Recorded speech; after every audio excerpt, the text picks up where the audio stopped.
مجھے حکم دیا ہے قاری صاحب قبلہ نے کہ خطیب اہل سنت مسلح قوم ملت حضرت حافظ و قاری سراج احمد صاحب قبلہ کا خطاب ہونا ہے۔ اب آپ حضرات بالکل اپنے آپ کو تیار کر لیں، چند منٹ کے خطاب کے حوالے میں آپ کو کرنا چاہتا ہوں، اگر اپنی آوازیں آپ ہمارے حوالے کر دیں۔ نعرہ تکبیر! بار بار دھکا لگانا نہ پڑے، آپ غوث اعظم کے ماننے والے، سرکار تاج الشریعہ سرکار اعلیٰ حضرت سے محبت کرنے والے ہیں اور بزرگوں سے محبت کرنے والے بالکل چھپ کے نہیں بولتے، میدان میں ہاتھ اٹھا کر کے کھلا کھلا بولتے ہیں۔ میری بات سچی تو ہاتھ اٹھ کے بولے نعرہ تکبیر!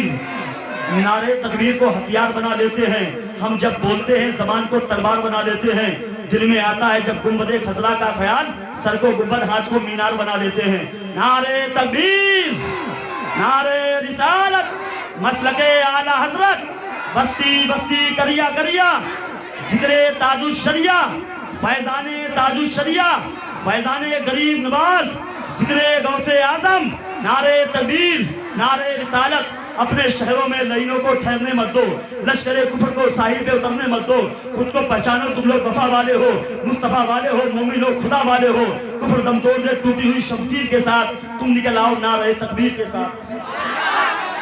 معزز سامعین و سامعات، منبر نور پر رونق افروز علماء کرام، حفاظ کرام و قرآء اعظام، ناظرین اجلاس، السلام علیکم ورحمۃ اللہ تعالی وبرکاتہ۔ نحمد ونصلی ونسلم علی رسولہ الکریم، اما بعد فاعوذ باللہ من الشیطان الرجیم، بسم اللہ الرحمن الرحیم۔ الا ان اولیاء اللہ لا خوف علیہم ولا هم يحزنون، صدق اللہ العظیم وبلغنا رسولہ النبی الامین المتین الکریم، ونحن على ذلك لمن الشاہدین والشاکرین والحمد للہ رب العالمین۔ آئیے ہم اور آپ اس آقائے نامدار، مدنی مدینے کے تاجدار، کل نبیوں کے سردار، ڈوبی کشتی کے کھیونہار، اندھیری قبر میں کام آنے والے آقا، اجالی قبر میں آرام فرمانے والے داتا، جن کو طٰہٰ و یاسین کہا جاتا ہے، جن کو محبوب رب العالمین کہا جاتا ہے، جن کو صاحب قعبہ کا حسین کہا جاتا ہے، جن کو آمنہ کا لال کہا جاتا ہے، جن کو عبداللہ کے جگر پارے کہا جاتا ہے، جن کو عبد المطلب کے پوتے کہا جاتا ہے۔ حقیقت تو یہ ہے کہ جن کو بخشوا دینے والے آقا کہا جاتا ہے۔ آئیے اسی مقدس بارگاہ میں ہم اور آپ اپنی عقیدت و محبت کا اظہار کرتے ہوئے پڑھیں بآواز بلند درود شریف۔ اللہ رب محمد صلی اللہ علیہ وسلم، نحن عباد محمد صلی اللہ علیہ وسلم، وعلی ذبیہ وآلہ عبد الدہور وکرما، صلو علیہ دائما صلو علیہ سرمدا، صلی اللہ تعالی علیہ وسلم۔ معزز سامعین اکرام، میں بہت بہت مبارکباد پیش کرتا ہوں بڑے بھائی حضرت حافظ و قاری محمد احمد صاحب قبلہ مدد ذلہ العالی والنورانی کو کہ اتنا شاندار جاندار پروگرام آپ لوگوں کے محلے میں رچایا بسایا ہے، بہت بہت قابل تعریف ہیں۔ میں مبارکباد پیش کرتا ہوں کہ اللہ تعالیٰ ان کی محنت و مشقت کو، اور جن جن لوگوں نے اس میں حصہ لیا ہے ان کے شانہ بشانہ کھڑے رہے ہیں، ان سب کی محنت کو مولا اپنی بارگاہ میں قبول فرمائے، اور آپ سب کی حاضری کو مولا اپنی بارگاہ میں قبول فرمائے۔ ہم اور آپ یہاں حاضر ہوئے ہیں تو غوث اعظم کا فیضان حاصل کرنے کے لیے حاضر ہوئے ہیں۔ ہر کوئی غوث اعظم کا فیضان حاصل کرنا چاہتا ہے، اور ہر کوئی غوث اعظم کا فیضان لینے کے لیے یہاں آیا ہے۔ اور بہت بڑی ہمارے اور آپ کے لیے سعادت کی بات یہ ہے کہ آج کے جلسے پاک میں نبی کا آل شہزادے غوث الاعظم حضرت علامہ مولانا سید محمد حسین صاحب قبلہ مدد ذلہ العالی بلگرام شریف وہ بھی تشریف فرما ہے، تشریف لا چکے ہیں۔ ابھی آپ ایک آل رسول کے چہرے کی زیارت کریں گے، جن کے چہرے کی زیارت کرنے کے لیے ہر کوئی محتاج رہتا ہے، ہر کوئی مشتاق رہتا ہے کہ کب حضرت کا چہرہ دیکھنے کے لیے مجھے مل جائے اور ان کے جو ہے فیضان سے ہم مالا مال ہو جائیں۔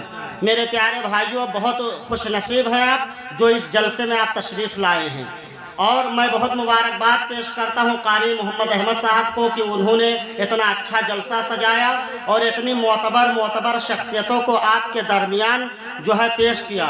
اللہ تعالیٰ کی بارگاہ میں دعا کرتا ہوں کہ مولا تعالیٰ ہم سب کی حاضری کو اپنی بارگاہ میں قبول فرمائے۔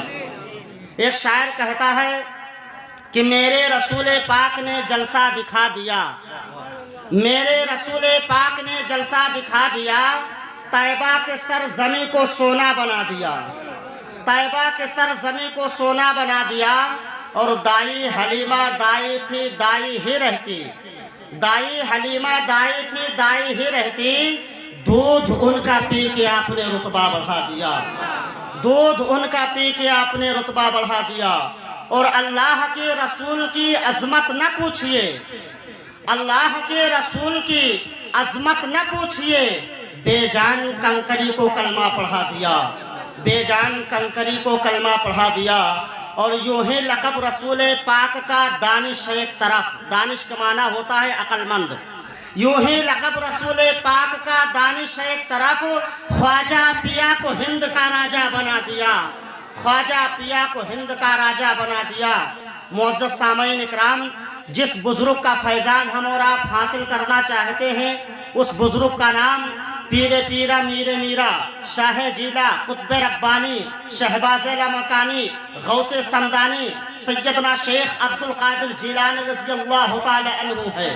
غوث اعظم کا مقام بہت بڑا ہے، جتنا بڑا ہم اور آپ سوچ نہیں سکتے ہیں۔ میرے پیارے بھائیوں، غوث اعظم کی شان جو ہے شان عطا اگر بیان کی جائے پوری رات گزر جائے گی، لیکن غوث اعظم کی شان پاک نہیں ختم ہوگی۔ میرے پیارے بھائیوں، غوث اعظم رضی اللہ تعالی عنہ کا جو ہے اتنا بڑا مقام ہے کہ آپ سننا چاہتے ہیں۔ غوث اعظم رضی اللہ تعالی عنہ وضو فرما رہے تھے، اور آپ نے ایک بزرگ کا نام سنا ہوگا، منور علی شاہ علیہ الرحمہ، جن کی مزار پاک الہ آباد کی سرزمین پر ہے۔ منور علی شاہ جو غوث اعظم کے ریلیشن سے ہیں، منور علی شاہ ہیں، غوث اعظم وضو فرما رہے ہیں۔ منور علی اپنے دل کے اندر سوچتے ہیں کہ یا اللہ، لگ رہا ہے کہ حضرت خضر علیہ السلام نے آب حیات پی لیا ہے تو ابھی تک زندہ ہیں۔ یہ آخر آب حیات ہوتا کیا ہے؟ آب حیات ہوتا کیا ہے؟ غوث اعظم فرماتے ہیں، منور علی کیا سوچ رہے ہو، کیا سوچ رہے ہو کہ آب حیات ہوتا کیا ہے؟ لگ رہا ہے کہ حضرت خضر علیہ السلام نے آب حیات پی لیا ہے تو ابھی تک زندہ ہے۔ آب حیات جاننا چاہتے ہو کہ آب حیات ہوتا کیا ہے؟ تو آؤ میں تمہیں بتاتا ہوں، یہ جو میرے وضو کی قطرات ٹپک رہے ہیں، یہ آب حیات سے کم نہیں ہے۔ جو میرے وضو سے قطرات ٹپک رہے ہیں، اسے تم پی لو، یہ آب حیات سے کم نہیں ہے۔ منور علی شاہ علیہ الرحمۃ والرضوان غوث اعظم کے وضو سے جو قطرات ٹپکتے ہیں اسے پینا شروع کر دیتے ہیں۔ ایک چلو پیتے ہیں، دو چلو پیتے ہیں، تین چلو پیتے ہیں، چار پیتے ہیں، پانچ پیتے ہیں، چھ پیتے ہیں، سات پیتے ہیں، آٹھویں بار ہاتھ بڑھایا، غوث اعظم نے کہا بس کرو منور علی، بس کرو منور علی، ورنہ تمہیں بڑھاپے کی تکلیف ستائے گی، تم بڑھاپے کو اپنے برداشت نہیں کر سکتے ہو، بڑھاپے کی تکلیف تمہیں ستائے گی۔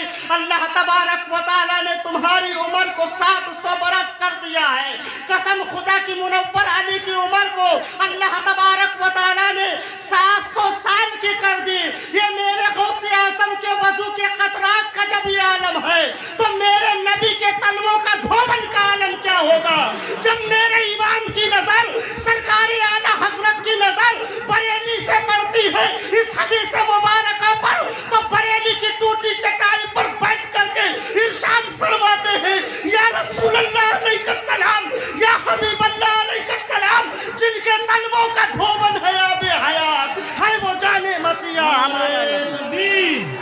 نعرے رسالت، مشرق اعلیٰ حضرت بستی بستی کریا کریا ذکر تاج الشریعہ کیا بات ہے، سبحان اللہ۔ آپریٹر صاحب نعرہ تکبیر، پورا مجمع ہاتھ اٹھا کے نعرہ لگائیے۔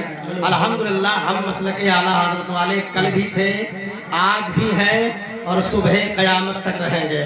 نعرہ تکبیر، نعرہ رسالت، جشن حضور غوث اعظم، مسلک اعلیٰ حضرت، عشق محبت عشق محبت، بستی بستی کریا کریا، بستی بستی کریا کریا، نعرہ تکبیر، نعرہ رسالت، زندہ باد زندہ باد۔ واہ واہ، سبحان اللہ۔ میرے پیارے بھائیوں، جب اعلیٰ حضرت کی نظر اس حدیث مبارکہ پر پڑتی ہے تو بریلی کی ٹوٹی ہوئی چٹائی پر بیٹھ کر کے ارشاد فرماتے ہیں، یا رسول اللہ علیہ السلام، یا حبیب اللہ علیہ السلام، جن کے طلبوں کا دھوبن ہے آب حیات، جن کے طلبوں کا دھوبن ہے آب حیات، ہے وہ جانے مسیحا ہمارا نبی، ہے وہ جانے مسیحا ہمارا نبی۔ میرے پیارے اسلامی بھائیوں، یہ غوث اعظم رضی اللہ تعالی عنہ کی شان ہے، یہ غوث اعظم کی شان ہے۔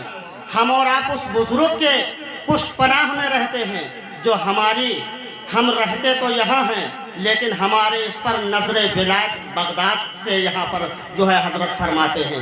میرے پیارے بھائیوں، غوث اعظم رضی اللہ تعالی عنہ کی جتنی شان بیان کی جائے کم ہے۔ غوث اعظم کی شان اور جاننا چاہتے ہیں، غوث اعظم رضی اللہ تعالی عنہ بعد نماز عصر سیر کرنے کے لیے نکلتے ہیں، بعد نماز عصر سیر کرنے کے لیے نکلتے ہیں۔ کہاں تک سیر کرتے ہیں؟ یہاں سیر کرتے کرتے دریائے دجلہ کے قریب پہنچتے ہیں۔ دریائے دجلہ کے قریب کیا دیکھتے ہیں کہ ایک خاتون، ایک بوڑھی عورت اپنے درد بھرے انداز میں رو رہی ہے، اپنا درد بھرا انداز اس دریا کو سنا رہی ہے، جو دریا 12 سال سے اس کے درد بھرے انداز کو سن رہی تھی لیکن کبھی پلٹ کر کے جواب نہ دیا۔ میرے پیارے بھائیوں، وہ اس دریا کے کنارے وہ خاتون بیٹھ کر کے اب گریہ وزاری کر رہی تھی۔ غوث اعظم رضی اللہ تعالی عنہ پہنچتے ہیں، پوچھتے ہیں خاتون کیوں رو رہی ہے؟ اس عورت نے کہا یہ میرا پرسنل معاملہ ہے، آپ کو اس میں دخل اندازی کرنے کی کوئی ضرورت نہیں ہے۔ کہا نہیں، آپ بتائیے تو آخر اتنے درد بھرے انداز میں آپ کیوں رو رہی ہے؟ آپ اتنے درد بھرے انداز میں کیا وجہ ہے جو رو رہی ہے؟ جس دریا کو اپنا رونا سنا رہی ہے وہ دریا آپ کا درد نہیں سنے گی۔ جس دریا کو اپنے جو ہے اشک بہا بہا کر کے تم سنا رہی ہو وہ دریا تمہارے اشکوں پر شرمندہ نہیں ہونے والی ہے۔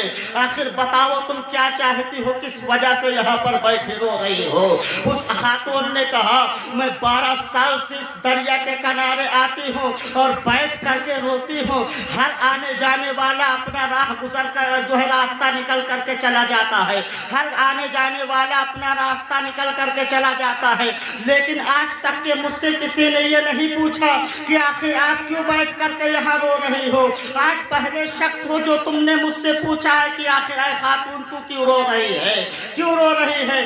آخر نہ کیوں نہ پوچھے، غوث اعظم تو ہر کسی کی مدد فرمایا کرتے ہیں۔ میرے پیارے بھائیوں، غوث اعظم سے اس عورت نے کہا کہ اے بچہ تم جاننا چاہتے ہو تو سنو، آج میں 12 سال سے اس دریا کے کنارے بیٹھ کر کے اپنے جو ہے اشک بہاتی ہوں، اپنے درد بھرے انداز میں روتی ہوں۔ وہ اس وجہ سے آج 12 سال ہو گئے میرے بیٹے کی بارات اس دریا سے گئی تھی، اس دریا سے گئی تھی اور ادھر سے واپس ہو رہی تھی۔ میرے بیٹے کے ساتھ جو باراتی تھی وہ اور میرا بیٹا اور میرے بیٹے کے ساتھ جو نئی نویلی دلہن تھی وہ بھی جب بیچوں بیچ دریا میں وہ کشتی پہنچتی ہے تو وہ جو ہے دریا میں ایک ایسا لہرا آتا ہے کہ اس لہرے کی وجہ سے وہ پوری کشتی ڈوب جاتی ہے، ساتھ میں میرا بیٹا بھی ڈوب گیا ہے اور میرے بیٹے کے ساتھ جو باراتی تھی وہ بھی ڈوب گئے ہیں،